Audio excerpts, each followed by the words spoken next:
what is a starting point. Starting point is like the middle point, and the starting point for the offense of murder, for which the convict has been convicted, the starting point is 35 years in prison or 35 years imprisonment. What did I say is a starting point? From the starting point, you can either go up to death or you can come downwards, depending on the aggravating factors and the mitigating factors.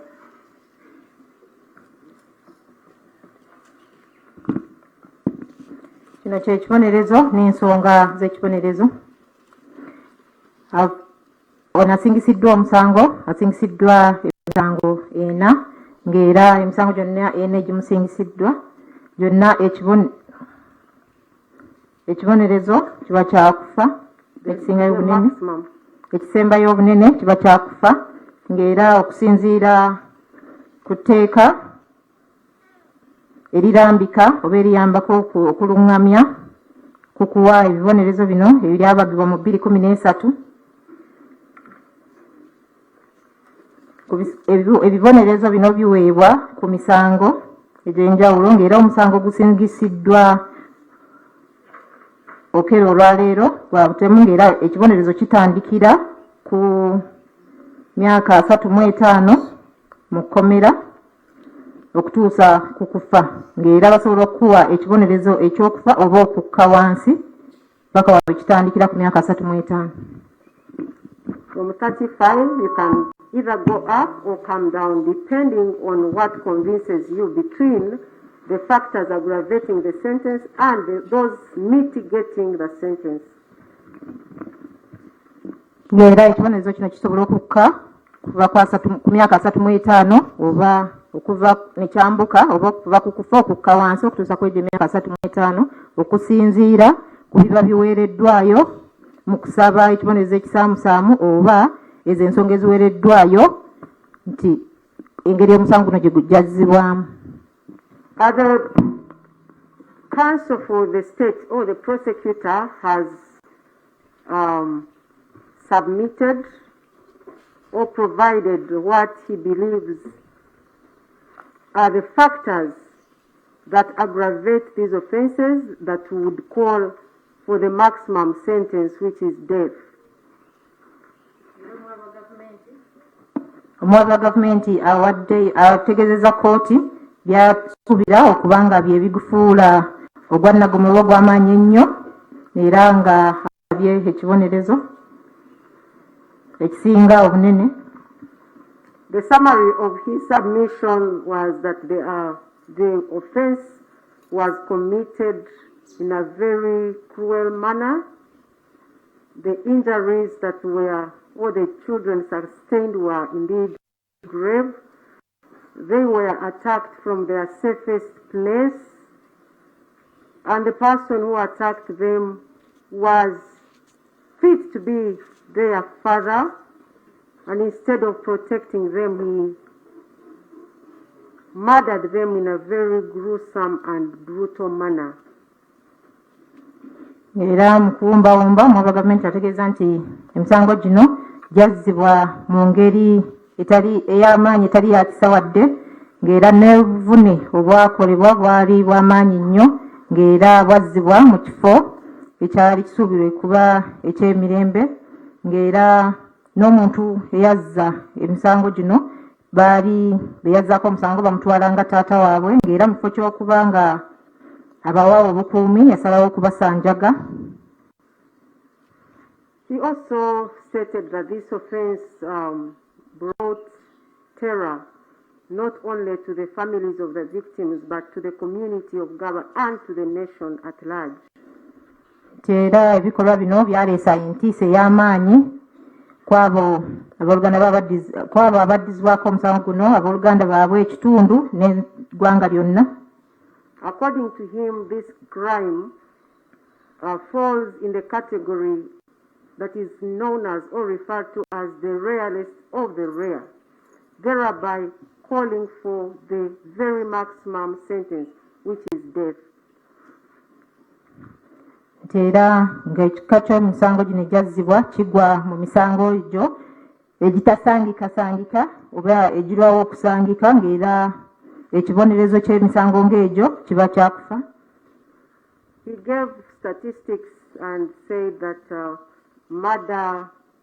murders or the killing of persons, unlawful killing of persons, is on the increase, and if it is not addressed, every year we are losing about 4 villages in such kind of crimes.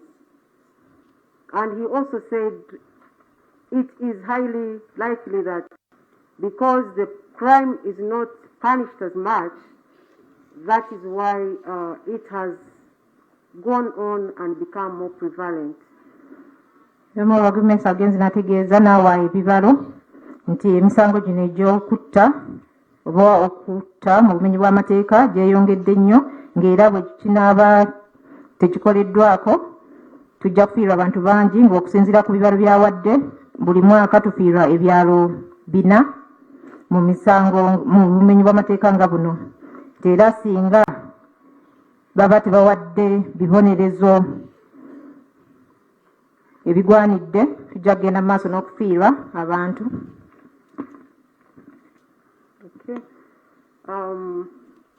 The accused person in mitigation, the court asked him to say something in mitigation, but he chose to keep quiet. Asingisiddwa omusango bw'asabye okubaako kyasaba kooti nga tebannamusayira kibonerezo, asazeewo okusirika.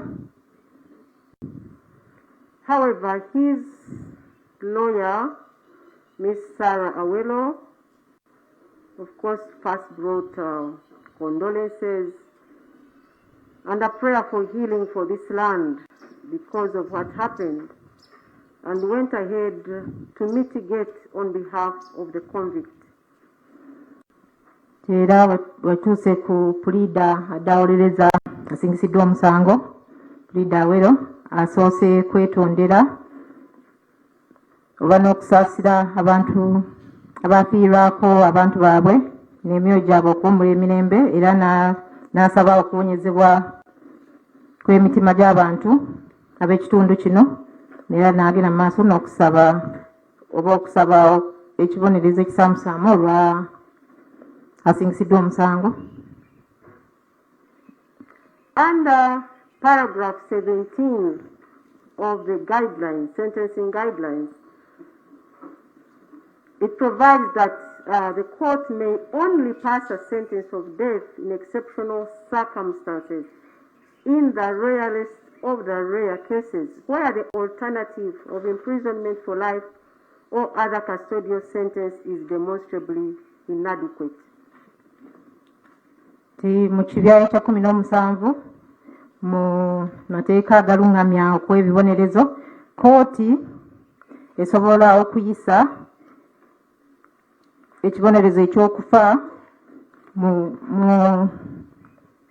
misango gyokka bwe balaba nti okusibwa amayisa oba okusibwa mu kkomera nga tekimala. And the rarest of the rare cases is described under paragraph 18 to include cases where the court is satisfied that the commission of the offense was planned or meticulously premeditated and executed. Ng'era emisango egyo ginnansangwa bwe egitasangikasangika girambikiddwa mu kibya ekyo-18 nga gigamba nti mu misango gino kooti weeba ekakasiza nti ebikolwa bino omululu misango gino gyatuusibwawo nga giteekeddwa bulungi, era ng'omuntu asoose kugirowoozaako n'afumiitiriza era n'agituukiriza. I have taken into account the submissions made by Ms. Sarah Okello on behalf of the convict, to the effect that the convict's family is broken and dysfunctional, and he's also a dysfunctional person, and I am supposed to weigh that against the aggravating factors which the prosecution raised. Ng'era kinuddemu ku leader wasingisiddwa omusango kyategeezezza kkooti nti famire yonna asingisiddwa omusango yamenyekamenyeka ng'era tekwatagana, naye ng'ekyo nina okuba nga nkipimaapima n'ebyo ebireeteddwa oludda oluwaabi. While passing the judgment, I emphasized how gruesome and brutal and heinous this offense was, and not only are the families of the deceased children still grieving, but the entire nation of Uganda still grieves at the loss of 4 innocent souls whose destinies were cut short by the barbaric actions of the convict on the 2nd day of April 2026. Era mu nsala yange nannyonnyodde nti engeri abaana bano abattibwa mu ngeri embi nnyo era etaalina kisa, era emyoyo gino egitaalina musango gyo gyafiirwamu era ne basalibwako obulamu bwabwe obwali obw'omu maaso, ng'era n'ebiro byabwe gye baali beeyolekedde byasazibwako ku ono yennyini asingisiddwa omusango ng'ennaku z'omwezi 2 omwezi ogwokuna omwaka 2026. I have considered the fact that the convict meticulously, with a lot of sophistication, planned and premeditated this offense.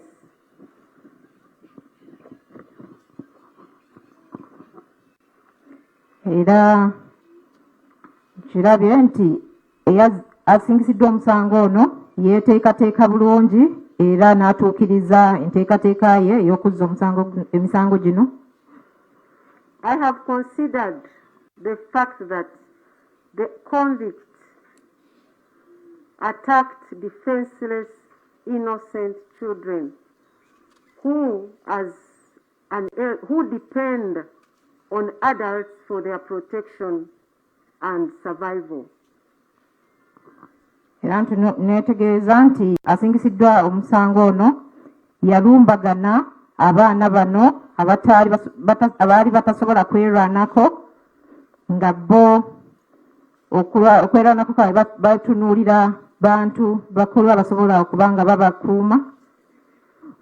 I have also considered that he targeted them in their defenseless state and went ahead to slaughter them as animals.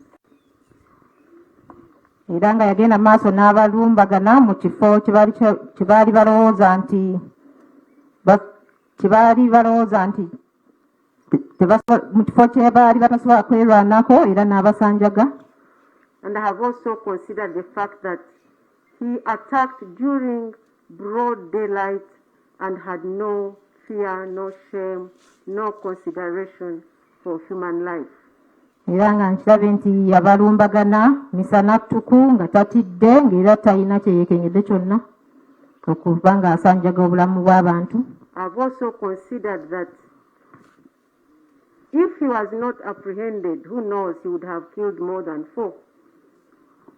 Era nkirabe nti singa teyakwatibwa yandibadde amalawo obulamu bw'abantu n'okusinga kwabo abana.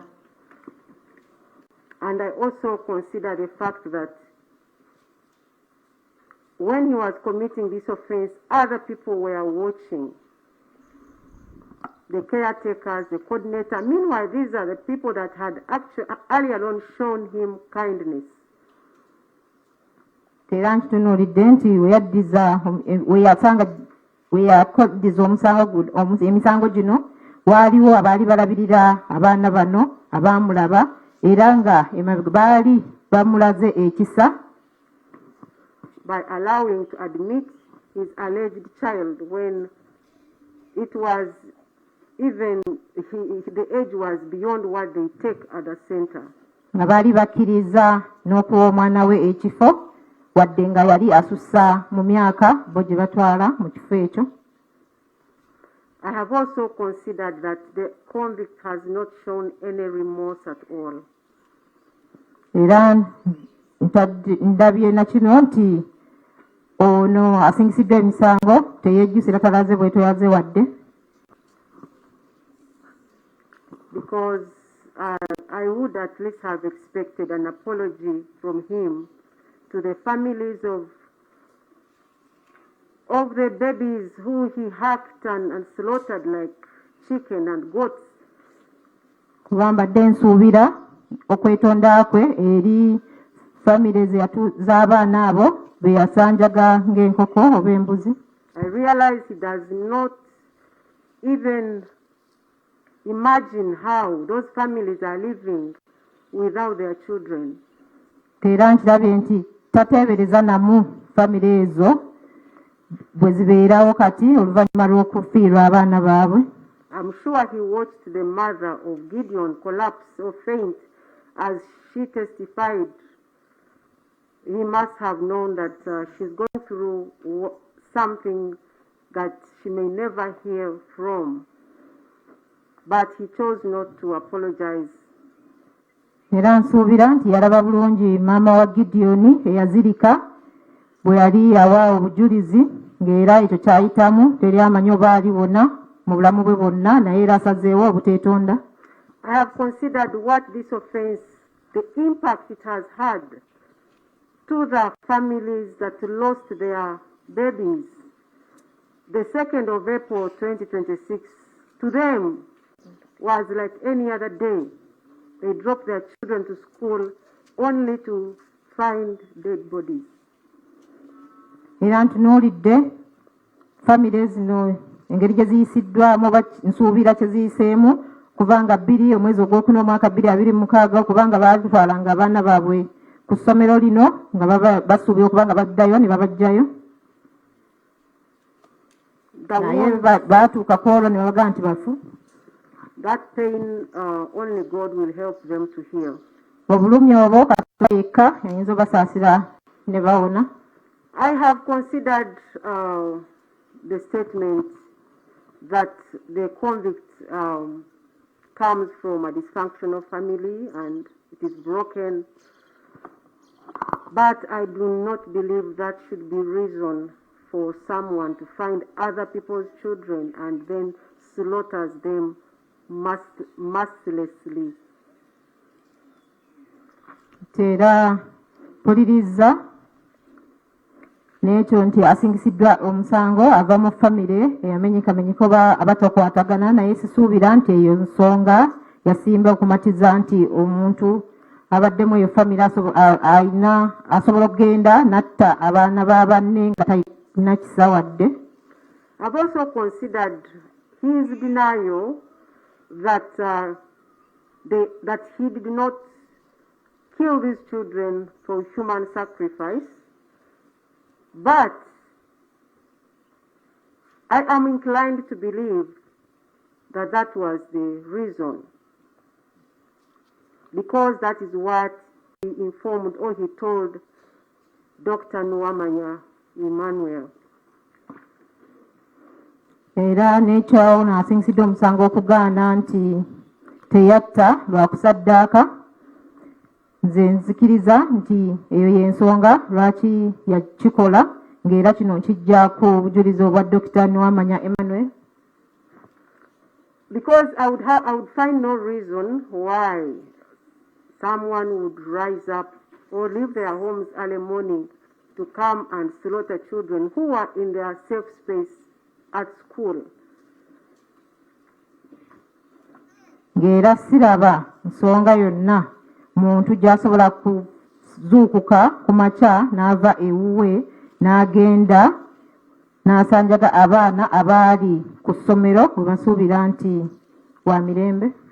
That is why I'm convinced that this was for ritual purposes, blood sacrifice for young children. Era ensonga lwaki nzikiriza nti kino ekikolwa kyakolebwa lwa kusaddaaka ng'era kuyiwa musaayi oba kusaddaaka musaayi gw'abaana bato.